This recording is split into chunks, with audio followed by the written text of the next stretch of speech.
3 நாளைக்கு முன்னாடி ஃபாதர் பெக்மன்ஸ் அவங்களுடைய பர்த்டே. அவங்ககிட்ட ஆண்டவர் பேச வச்சாங்க.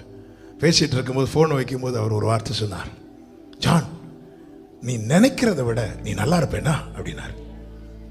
அந்த வார்த்தை இருதயத்திலேருந்து வருது. நீ நினைக்கிறத விட நீ நல்லா இருப்ப. இதாங்க இந்த கிங்டம் மைண்ட். ஒருத்தங்கிட்ட பேசும்போது, ஒருத்தங்களை பார்க்கும்போது இவங்க நல்லா இருக்கணும், இவங்க எந்த சர்ச், இவங்க அந்த சர்ச்சுக்கு போகிறாங்க, அப்போ கஷ்டம் தான். நோ, இது மோசையை குறித்த வைராக்கியம். இன்னைக்கு நிறைய ஒரு சர்ச்சு குறித்த வேற சர்ச்சு போறவங்கள பார்த்து பேச மாட்டாங்களே, சிரிக்க மாட்டாங்களே, பேசிட்டு இருப்பாங்க. ஆமா, நீங்க எந்த சர்ச்? நான் இந்த சர்ச்சு போறேன். நீங்க ஏன் சர்ச்சுன்னு நினைச்சு நான் உங்ககிட்ட பேசிட்டு இருந்தேன். சாரி சிஸ்டர், இது மோசையை குறித்த வைராக்கியம். அந்நாளை பார்க்க முடியாது.